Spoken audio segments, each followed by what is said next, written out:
Assalamualaikum warahmatullahi wabarakatuh.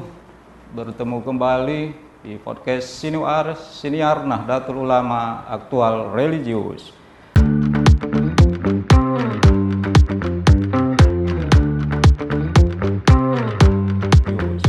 Bersama saya Aidil. Hari ini kita kedatangan tamu yang hari ini juga mungkin menyempatkan waktunya, sehingga apa yang kita nanti bicarakan hari ini dapat menjadi informasi dari narasumber-narasumber yang sudah hadir di hadapan kita semua. Sahabat Siniar, tentu perlu kami sampaikan narasumber yang cukup bisa membanggakan bagi kita semua di kalangan demokrasi. Kalau kita bicara demokrasi hari ini, tentu ini adalah narasumber yang menjadi kunci kita untuk mensukseskan demokrasi-demokrasi yang ada khususnya di wilayah Kabupaten Langkat. Untuk itu, hari ini ada bersama kita langsung Ketua KPU Kabupaten Langkat, ada Bapak Dian Taufik Ramadan. Selamat datang Bapak. Siap. Berhadir juga di kalangan penyelenggara ada Bawaslu Kabupaten Langkat, Ibu pimpinan. Hadir juga hari ini pimpinan Bawaslu Kabupaten Langkat, Bu Rika Sari. Selamat datang Bu. Selamat datang. Ya, tentu hari ini apa yang kita bahas nanti, apa yang kita sampaikan sebagai media informasi saja untuk kalangan-kalangan masyarakat Kabupaten Langkat, tentunya paling tidak juga bisa membantu sosialisasi lah kepada masyarakat. Yang pertama sekali mungkin Pak Ketua KPU, beranjak kita dari pesta demokrasi pemilihan legislatif kemarin yang sampai hari ini sepertinya belum kelar ya? Atau sudah kelar ini di tingkat Kabupaten Langkat? Ya, Mohon infonya Pak Ketua. Kalau di tingkat Kabupaten Langkat tentunya setelah kita menyelesaikan pleno rekapitulasi kemarin, bisa dikatakan pekerjaan kita tuh sudah hampir selesai. Kalaupun nanti ada gugatan ataupun ketidakpuasan terhadap hasil pemilu, ya itu nanti saya kira pada tahapan yang lain lagi. Tapi kita sudah menyelesaikan pleno rekapitulasi baik di kabupaten maupun di provinsi. Alhamdulillah tidak ada persoalan dengan kita, dengan Kabupaten Langkat, dengan KPU, dan kerjasama yang baik antara kami dan Bawaslu. Kira itu. Iya, artinya di tingkat KPU provinsi pun ini sudah selesai. Sudah pemilihan legislatif. Begitu juga dengan Bawaslu Kabupaten Langkat. Ada kira-kira yang mau disampaikan Bu terkait pemilihan legislatif kita yang sudah plenonya selesai di tingkat provinsi untuk Kabupaten Langkat? Baik, terima kasih. Sebelumnya untuk seluruh pemirsa Sinuar, saya ingin mengucapkan selamat menunaikan ibadah puasa Ramadan. Semoga di bulan puasa yang penuh hikmah ini kita semua dapat menjalankan ibadah dengan baik. Baik. Mengenai pemilu legislatif kemarin, menurut hemat saya sudah berjalan cukup baik ya, meskipun ada beberapa hal yang terjadi ya, baik pada saat kampanye maupun pada saat pemilihan berlangsung. Cuman yang dari sudut pandang kami jajaran pengawas, sampai hari ini proses itu bisa dilalui dengan baik, sehingga pesta demokrasi kita juga bisa berjalan dengan baik, terkhusus ya di Kabupaten Langkat. Artinya memang apapun kendala yang terjadi di lapangan, saya pikir tidak menjadi persoalan besar, sehingga pemilu legislatif itu bisa dikatakan gagal atau tidak. Tapi yang jelas dari persoalan-persoalan yang ada, menurut Ibu pimpinan Bawaslu ini sudah clear. Ada beberapa memang kemarin di masa kampanye misalnya ada beberapa laporan yang masuk ke kita Bawaslu, cuman itu memang sudah kita proses dan sudah kita selesaikan. Oh, artinya ada juga laporan-laporan? Ada, tetap ada, karena kita sebagai pengawas juga dalam hal ini selain membuat laporan temuan gitu kan, kita juga bisa menerima laporan ya.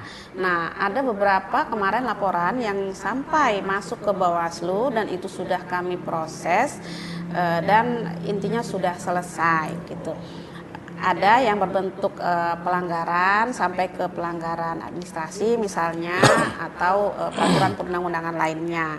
Saya kira sejauh ini meskipun ada hal-hal seperti itu terjadi, tapi tidak mengganggu proses pemilu kita kemarin di 14 Februari 2024. Ya, dari proses di Bawaslu itu ada nggak rekomendasi yang masuk ke KPU ini, Ketua, dari Bawaslu? Ya, ada beberapa rekomendasi Bawaslu. Tentu kita ini kan itu tadi kemitraan kita yang baik dengan Bawaslu. Beberapa saran dan rekomendasi Bawaslu terkait pelaksanaan rekapitulasi tentu ada, dan alhamdulillah kita sudah menyelesaikan dengan baik sehingga tidak ada persoalan lagi. Artinya rekomendasi Bawaslu ditanggapi oleh KPU Kabupaten Langkat sehingga pemilihan legislatif kemarin selesai dengan kerjasama yang baik antara Bawaslu dan kemarin KPU Kabupaten Langkat mendapat apresiasi yang cukup luar biasa ya Pak dari ketika rekapitulasi di provinsi. Iya benar, karena memang KPU Langkat selalu melaksanakan semua rekomendasi yang Bawaslu sampaikan gitu kan. Artinya ke KPU Kabupaten Langkat patuh lah dengan artinya sesuai dengan kita juga mengeluarkan rekomendasi tentunya berdasarkan regulasi yang ada kan gitu. Nah, dari regulasi itu alhamdulillahnya KPU Kabupaten Langkat juga yang menurut ketua sebagai pelaksana dari undang-undang melaksanakannya, dan akhirnya KPU Langkat mendapatkan apresiasi yang luar biasa. Prestasi dari para memang saksi. Itu. Prestasi. Ada juga di daerah-daerah yang lain ya kan, ketika direkomendasi namun rekomendasi itu tidak diunggah sama sekali. Benar, meskipun kita sampai pagi ya Bang. Iya. Baik, ini cerita pemilihan legislatif kemarin. Dalam waktu dekat, ini kan 2024, kalau saya pun tidak salah itu nanti kita dihadapkan kembali dengan pesta demokrasi yang terbesar di Kabupaten Langkat, Pilkada Bupati ya, Pilkada Bupati dan Wakil Bupati 2024. Pandangan Ketua KPU terkait demokrasi yang mau kita laksanakan dengan baik nanti sesuai dengan harapan masyarakat Langkat supaya demokrasi Pilkada 2024 ini berjalan dengan baik nanti. Ya, pertama sekali kan kami ini KPU Kabupaten ini adalah pelaksana dari undang-undang. Tentulah harapannya Pilkada ini berjalan sesuai dengan harapan banyak pihak, para pemangku kepentingan, mungkin juga kawan-kawan NU dan para pemangku kepentingan yang lain.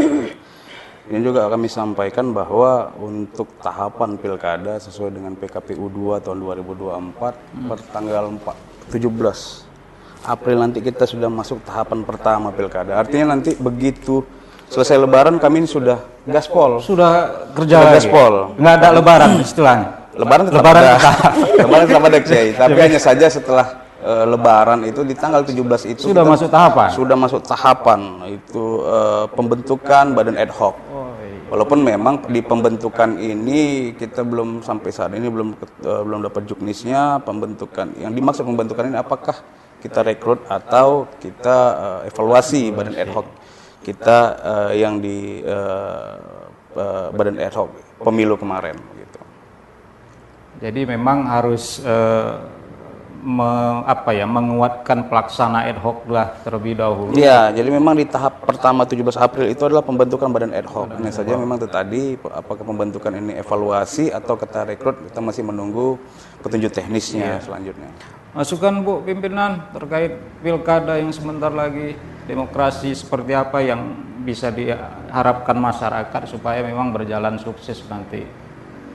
Baik, tentunya kami dari jajaran pengawas yang memang benar-benar bertanggung jawab ya terhadap seluruh proses pengawasan pelaksanaan Pilkada nantinya.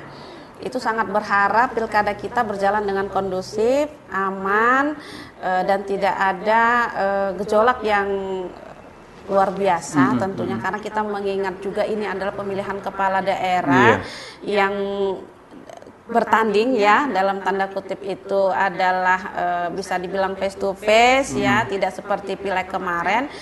Semoga kalau kembali lagi ya, mengingat di 2018 bagaimana serunya ya pilkada Langkat ini dengan hanya 2 calon, dan saya berharap hal-hal yang kemarin terjadi di pilkada 2018 tidak lagi terjadi di 2019.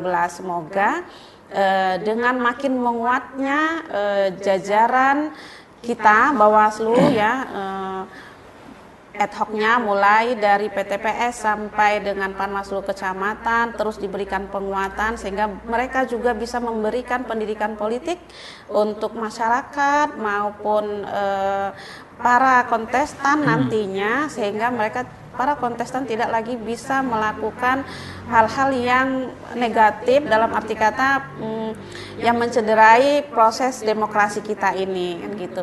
Karena memang harapannya juga masyarakat memang benar-benar ikut turut serta peduli dalam hal pemilihan kepala daerah ini. Kenapa? Karena kepala daerah ini merupakan apa ya? Masyarakat mengadunya kemana kalau bukan kepala harapan daerah? terakhir masyarakat harapan lah terakhir masyarakat itu kepala daerah. Kalau masyarakatnya saja sudah salah memilih kepala daerahnya, nah ini bagaimana dengan masyarakatnya? Artinya tingkat kerawanan pun cukup tinggi di pilkada Langkat ini. Kalau itu tentu iya, ya, karena tentu sangat iya, karena ini gejolaknya berbeda dengan pemilu kemarin, itu sudah bisa dipastikan. Iya, baik, kita selesai di persoalan demokrasi itu Bu, karena saya pikir kalaupun kita panjang-panjang bahas itu, yang di hadapan saya ini memang sudah pakarnya. Paling tidak hanya mengingatkan saja kepada masyarakat ya kan, harapan-harapan itu. Pimpinan, hari ini kan ada NU buat podcast Sinuar ini, Siniar Nahdlatul Ulama Aktual Religius. Kita mengangkat persoalan jawara. Jawara itu jujur, adil, wibawa, amanah, religius, dan berakhlak.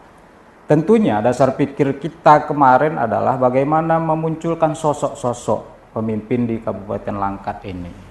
Menurut Ketua KPU lah, kira-kira sosok yang bagaimana yang mestinya jadi pemimpin di Langkat ini, Ketua? Harapan itu kan bisa Ketua sampaikan kepada kita semua halayak ramai Kabupaten Langkat ini, supaya memang masyarakat, saya ini khususnya yang masyarakat awam ini, bisa menjadi pemilih yang berkualitas. Artinya ketika memilih yang berkualitas, maka pilkada Langkat kita nanti berkualitas, Ketua. Izin Ketua mohon. Sebenarnya disampaikan Kiai Aidil itu sudah semua itu. Unsur-unsur kepemimpinan itu sudah semua itu. Benar. Nah, ini tinggal copy paste jawabannya aja bisa. Itu tadi dia sebenarnya. Itu dia. Unsur-unsur kepemimpinan udah itu tadi. Itu dia. Tadi. Tapi kalau kita menggunakan syarat aturan, tentulah didukung oleh partai politik, ya kan. Syarat formilnya. Tapi kalau syarat yang lain itu udah semua yang disampaikan oleh Kiai Aidil itu, itulah dia. Sebenarnya harapan kita. Sudah paket lengkapnya itu. Tinggal lagi aturan di penyelenggara harus ya, itu kan syarat formilnya tentu dibawa pada saat pendaftaran kan. Nah, tapi lebihnya itu ya apa yang Kiai sampaikan tadi, tentu itu di luar. Tidak ada lagi keraguan-keraguan di dalamnya. Kira-kira begitu dia. Bu Pimpinan Bawaslu. Kalau ini sebenarnya apa ya? Mungkin pertanyaan terberat ya Bang ya. Iya benar. Karena kalau kita berbicara soal sosok. Ini mohon maaf, ini selain penyelenggara kan kita juga posisikan nanti kan sebagai pemilih, begitu kan? Benar, justru itu. Ini jawabannya sedikit agak berat gitu kan, karena memposisikan sebagai pemilih kan gitu. Yang jelas kalau secara pribadi saya berharap pemimpin yang benar-benar bisa mengayomi masyarakat, yang memang benar-benar masyarakat kita tuh banyak yang di pinggiran, yang kalau mengurus segala sesuatu itu sulit, administrasi atau apapun gitu kan. Nah, harapannya bisa dipermudah, dan juga mengenai kesehatan ya. Saya rasa Aduh, ini jawabannya berat, benar-benar. Nggak sanggup. Tapi intinya apapun itu seperti yang tadi sudah disampaikan oleh Kiai Aidil, nah itu memang sudah harusnya wajib dimiliki oleh seorang figur pemimpin. Paket lengkap. Iya, paket lengkap seorang Kalaupun pemimpin. tidak lengkap ya nggak usah. Yang paling tidak yang baik diantara yang tidak begitu buruk lah. Ya, ya yang kan? jelas mungkin bisa kita sampaikan dia harus takut pada Tuhan, itu dia. Oke. Karena apapun itu kalau kita takut pada Tuhan, hal negatif mungkin akan sedikit menjauh dari kita. Siap. Baik, terakhir. Ini tanggapan Ketua KPU dan pimpinan Bawaslu tentang kegiatan Sinuar ini bagaimana kira-kira? Kalau saya, Pak, ini tentu kita apresiasi karena ini tidak lain juga bagian dari peningkatan kualitas pesta demokrasi kita. Semua para pihak sudah ikut berbicara tentang pilkada, tentu kualitas pilkada kita akan jauh lebih baik. Hari ini NU, mungkin besok Muhammadiyah, mungkin Al-Wasliyah, mungkin besok HMI, PMII, GMN, GMKI semua sudah bicara pilkada, maka kita meyakini efek ekornya adalah kualitas pilkada yang akan jadi lebih baik. Pimpinan. Oke, bagi saya ini terobosan sangat luar biasa dari NU. Terima sudah kasih. membuat podcast seperti ini sehingga NU bisa lebih dikenal di masyarakat ya melalui podcast ini, dan juga mungkin ini sarana dakwah yang luar biasa yang benar-benar bisa menjadi sarana bagi NU untuk bisa berdakwah kepada masyarakat, bisa lebih memperkenalkan kepada masyarakat ini loh NU. Iya. Dan apa ya, jempol pokoknya buat Sinuar yang ini perdana ya Perdana. Pak. Nah, Perdana ini dia kita buat. perdana program terbaru dari NU, khususnya dari NU Langkat. Iya. Gitu ya. Saya apresiasi sangat luar Baik, biasa. artinya kan NU juga perlu dukungan stakeholder di pemilu kada, ya kan? Stakeholder di penyelenggara pemilu, pimpinan Bawaslu, pimpinan KPU. Saya pikir sahabat Sinuar, Siniar Nahdlatul Ulama aktual religius, mungkin demikian bincang-bincang kita persoalan demokrasi kita di Kabupaten Langkat. Mudah-mudahan yang disampaikan narasumber kita adalah bagian dari yang terpenting nanti apa yang akan kita laksanakan, apa yang kita interpretasikan di pemilu kada di 2024 ini. Baik, demikian Sinuar, Siniar Nahdlatul Ulama aktual religius, merawat jagat, membangun peradaban. Wallahul muwaffiq ila aqwamit thoriq. Wassalamualaikum warahmatullahi wabarakatuh. Waalaikumsalam.